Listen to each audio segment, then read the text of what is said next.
Hi, this is Sneha. Welcome to my channel simply Sneha. అందరూ ఎలా ఉన్నారో, ఏం చేస్తున్నారో కింద కామెంట్ సెక్షన్లో కామెంట్ చేయండి. ఈరోజు వీడియో ఏంటో చెప్పే ముందులా నా ఛానల్ కనుక ఎవరైనా ఫస్ట్ టైం చూసినట్లయితే please like, share, subscribe to my channel simply Sneha. Subscribe చేయడమే కాకుండా పక్కనున్న బెల్ ఐకాన్ ప్రెస్ చేసి ఆల్ అనే ఆప్షన్ ప్రెస్ చేస్తే నేను అప్లోడ్ చేసే వీడియోస్ అన్ని మీకు వచ్చేస్తాయి. సో ఈరోజు వీడియో ఏంటంటే ఒక మంచి స్నాక్ రెసిపీ చూపిపోతున్నానండి. అదేంటంటే చోలే ఉంటుంది కదా, దాంతో ఒక మంచి కట్లెట్ చేసి చూపిపోతున్నాను. ఇది కిడ్స్ తినొచ్చు, పెద్దవాళ్ళు తినొచ్చు, ఎవరైనా తినొచ్చు. పర్టికులర్ రెసిపీ అని ఏం లేదు, అందరూ తినొచ్చు. చాలా హెల్తీ రెసిపీ అండ్ చాలా protein rich recipe. So late చేయకుండా ఇంకా వీడియోలోకి వెళ్ళిపోదాం. సో వీడియోలోకి వెళ్ళే ముందులా వన్స్ అగైన్ ఎవరైనా నా ఛానల్ చూసినట్లయితే please like, share, subscribe to my channel simply Sneha. Subscribe చేయడమే కాకుండా పక్కనున్న బెల్ ఐకాన్ ప్రెస్ చేసి ఆల్ అన్ ఆప్షన్ ప్రెస్ చేస్తే నా వీడియోస్ అన్నీ మీకు వచ్చేస్తాయి. సో లేట్ చేయకుండా సబ్స్క్రైబ్ చేసేసుకోండి. సో ఇప్పుడైతే ఫస్ట్ రెసిపీకి కావాల్సిన ఇంగ్రీడియంట్స్ ఏంటో చూసేద్దాం. ఈ రెసిపీకి ఏమేమి ఇంగ్రీడియంట్స్ కావాలో చూద్దామండి. ఫస్ట్ అయితే బాయిల్డ్ చెనా. ఇది బాయిల్ చేసి ఇలా మెత్తగా అయిపోవాలి. నెక్స్ట్ బైండింగ్ వచ్చేసి శనగపిండి. నెక్స్ట్ కొంచెం చాట్ మసాలా, కొంచెం లైట్గా మిరియాల పౌడర్ అండ్ కొంచెం గరం మసాలా, క్యారెట్, పొటాటో, అల్లం వెల్లుల్లి పేస్ట్ అండ్ సాల్ట్. ఈ ఇంగ్రీడియంట్స్ చాలండి. సో నెక్స్ట్ అయితే కుకింగ్ ప్రాసెస్ ఏంటో చూసేద్దాం. ఫస్ట్ ఒక బౌల్లోకి ఉడకబెట్టిన చెనా తీసుకున్నామండి. లైట్గా స్మాష్ చేసుకోండి, లేకపోతే డైరెక్ట్గా పొటాటోస్ వేసుకున్నా పర్లేదు. సో అలా వేసేసుకున్న తర్వాత స్మాషర్తో కానీ చేతితో కానీ బాగా మెదిపేసేయండి. బాగా మెదిపేయాలి. అండ్ చెన్న కొంచెం కూడా లైట్ పలుకొంచండి, మరి పేస్ట్గా కూడా చేయదు. సో అప్పుడు మీకు తినేటప్పుడు క్రంచీగా తగులుద్ది అనమాట. అలా బాగా మెదుపున తర్వాత మిగతా ఇంగ్రీడియంట్స్ అన్నీ దాంట్లోకి వేసేయాలి. ఫస్ట్ అయితే నేను క్యారెట్ వేసేస్తున్నాను. క్యారెట్ మంచిది కదా, rich in with protein and fibre కదా క్యారెట్. తర్వాత అల్లం వెల్లుల్లి పేస్ట్, ఆ తర్వాత గరం మసాలా వేసాను, ఆ తర్వాత ఉప్పు అండ్ మిరియాల పొడి ఇవన్నీ కూడా వేసేసుకున్నాను.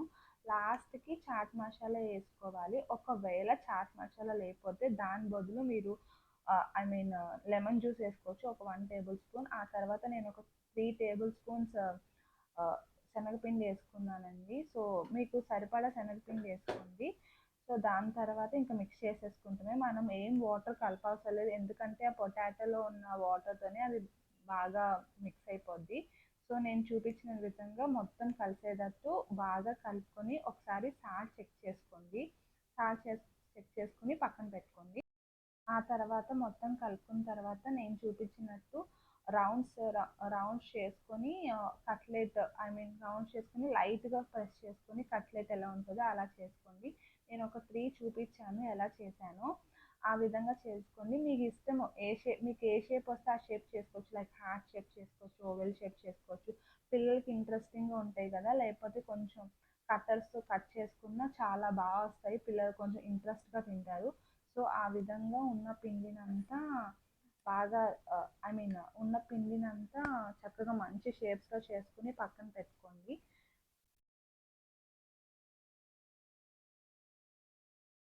సో ఇలా అన్ని షేప్స్ చేసుకుని పక్కన పెట్టుకున్న తర్వాత చూసారు కదా నేను ఏ విధంగా అన్ని షేప్స్ చేసుకుని, నేను కొన్ని ఓవెల్స్ చేశాను, కొన్ని రౌండ్స్ చేసుకున్నాను.